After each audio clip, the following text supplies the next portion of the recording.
আসসালামু আলাইকুম। Crown cement সকালের খবরে আমন্ত্রণ জানাচ্ছি আমি মালিহা হোসাইন। গরমের পর ঢাকায় অবশেষে বৃষ্টির আভাস মিলেছে। বুধবার আবহাওয়া অধিদপ্তর জানিয়েছে আজ রাজধানী ও আশপাশের এলাকায় বজ্রসহ বৃষ্টি হতে পারে। এতে দিনের তাপমাত্রা 1 থেকে 3 ডিগ্রি সেলসিয়াস পর্যন্ত কমে যেতে পারে। আকাশ আংশিক মেঘলা থেকে অস্থায়ীভাবে মেঘাচ্ছন্ন থাকতে পারে বলেও জানানো হয়েছে। দুপুর 12টা পর্যন্ত দেওয়া পূর্বাভাসে বলা হয় দিনের কিছু সময় হালকা বা বজ্রসহ বৃষ্টি হতে পারে। দক্ষিণ পূর্ব দিক থেকে ঘন্টায় 10 থেকে 15 কিলোমিটার বেগে বাতাস প্রবাহিত হওয়ার সম্ভাবনাও রয়েছে। এদিকে সারা দেশের পূর্বাভাসে বলা হয়েছে আজ দেশজুড়ে হালকা থেকে মাঝারি ধরনের বৃষ্টি হতে পারে। রংপুর, রাজশাহী ও ময়মনসিংহের কিছু এলাকায় মাঝারি থেকে ভারী বৃষ্টির আশঙ্কা রয়েছে। তাপমাত্রা সামান্য কমতে পারে। জীবন এখন প্রযুক্তি নির্ভর। পড়ালেখা, ব্যাংকিং, বিনোদন কিংবা নিরাপত্তা সবখানেই ব্যবহার হচ্ছে ইন্টারনেট। কিন্তু প্রযুক্তির এই সুবিধার মাঝেই লুকিয়ে আছে বড় ধরনের ঝুঁকি। বেড়ে চলেছে সাইবার ক্রাইম আর অনলাইন প্রতারণা। তাই তরুণ প্রজন্মকে সাইবার সচেতন করতে রাজধানীর BAF শাহীন কলেজে চলছে বিশেষ প্রশিক্ষণ কর্মসূচি। এ ধরনের ক্যাম্পেইন বাংলাদেশের সকল স্কুলে আয়োজন করা উচিত বলে মন্তব্য করেন অনুষ্ঠানে উপস্থিত তথ্য প্রযুক্তি বিশেষজ্ঞরা। সাদরিনা খন্দকারের রিপোর্ট।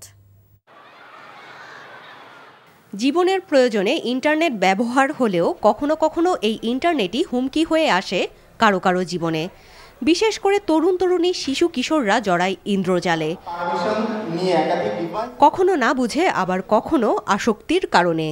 ঘটছে ডেটা চুরি, আর্থিক প্রতারণা, এমনকি ব্যক্তিগত তথ্য ফাঁসের মতো ঘটনাও। সবচেয়ে বেশি ক্ষতিগ্রস্ত হচ্ছে কিশোর ও তরুণ প্রজন্ম।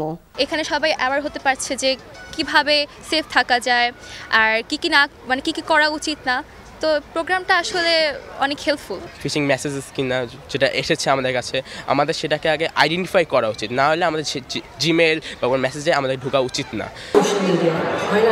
পড়াশোনা, অনলাইন ক্লাস, গেমস কিংবা সোশ্যাল মিডিয়ায় বন্ধুদের সঙ্গে আড্ডা, সবকিছুতেই ইন্টারনেটমুখী তরুণরা। ইন্টারনেটের এই অবাধ ব্যবহারে অজান্তেই তারা জড়িয়ে পড়ছে সাইবার বুলিং আর প্রতারণার জালে। পরিচিত না হলে আসলে ফ্রেন্ড রিকোয়েস্ট যেগুলো আসে এগুলো অ্যাকসেপ্ট করা উচিত না। আর আমাদের যেসব সোশ্যাল মিডিয়া অ্যাকাউন্ট এগুলো আসলে পাবলিক করে রাখা উচিত না। অনলাইনেই থাকি এখন, তো দেখা যায় বিভিন্ন ফিশিং লিঙ্ক আসে আমাদের সামনে। তো আমি নিজেও একটা শিকার হয়েছিলাম। আমি স্ট্রিমের একটা ফিশিং লিঙ্কের শিকার হয়েছিলাম। সাইবার নিরাপত্তা সচেতনতা মাস উপলক্ষে BAF শাহীন কলেজে শিক্ষার্থীদের শেখানো হচ্ছে নিরাপদ ইন্টারনেট ব্যবহারের কৌশল। প্রায় 4000 শিক্ষার্থীদের অংশগ্রহণে এই প্রশিক্ষণ চলে সপ্তাহ জুড়ে। কিভাবে তাদের অ্যাকাউন্টগুলো মেনটেন করবে, ডাটাগুলো ম্যানেজ করবে। তো এটা ইন ফিউচার ইনশাল্লাহ আমরা আরও বড় পরিসরেই করব। এতে দেখা যাবে যে ইন ফিউচার যখন এই প্রতিষ্ঠান থেকে তারা বের হয়ে যাবে, তারপরও সে বুঝতে পারবে যে তার অ্যাকাউন্টগুলো বা ডাটাগুলো আসলে কিভাবে ম্যানেজ করা যায়। অ্যাসাইন যে হেল্পলাইন আছে 1098, এগুলোতে তারা কন্ট্যাক্ট করলে এই বিষয় সংক্রান্ত অবহিত হবে। শিক্ষার্থীরা বলছে এই প্রশিক্ষণ তাদের নিরাপদ ও ইতিবাচক ইন্টারনেট ব্যবহারে উৎসাহিত করবে। সাদরিনা খন্দকার, NTV নিউজ, ঢাকা। প্রায় 8 মাস ধরে গ্যাসের অভাবে বন্ধ থাকা ব্রাহ্মণবাড়িয়ার আশুগঞ্জ সার কারখানায় গ্যাস সরবরাহ করে পুনরায় উৎপাদন শুরুর দাবিতে বিক্ষোভ মিছিল ও সমাবেশ অনুষ্ঠিত হয়েছে। সকালে আশুগঞ্জ সার কারখানার সামনে এই কর্মসূচি পালন করে কারখানা শ্রমিক কর্মচারীরা। বিক্ষোভকারীরা জানায়, গত 1 মার্চ আশুগঞ্জ সার কারখানায় গ্যাস সরবরাহ বন্ধ করে দেয় Bakhrabad gas distribution company limited কর্তৃপক্ষ। এর ফলে প্রতিদিন অন্তত 1150 টন ইউরিয়া উৎপাদন ব্যাহত হচ্ছে। অবিলম্বে গ্যাস সরবরাহের মাধ্যমে সার উৎপাদন চালু না করলে ঢাকা সিলেট মহাসড়ক অবরোধের হুঁশিয়ারি দেন বক্তারা। এ সময় আশুগঞ্জ সার কারখানার উপমহাব্যবস্থাপক তাজুল ইসলাম ভূঁইয়া ও শ্রমিক কর্মচারী ইউনিয়নের সাধারণ সম্পাদক মোহাম্মদ আবু কাউসার সহ অনেকে বক্তব্য রাখেন। কাপ্তাই হ্রদ মিঠা পানির মাছের অন্যতম অভয়াশ্রম। বড় মাছের পাশাপাশি এই জলাধার থেকে যে মাছ আহরণ করা হয় তার প্রায় 90% কাঁচকি ও চাপিলা। এছাড়া সরকার প্রতি বছর কাপ্তাই হ্রদের মাছ থেকে যে শুল্ক আদায় করে তার 95%ই আসে এই দুইটি মাছ থেকে। রাঙামাটি থেকে ফজলে এলাহির পাঠানো রিপোর্ট।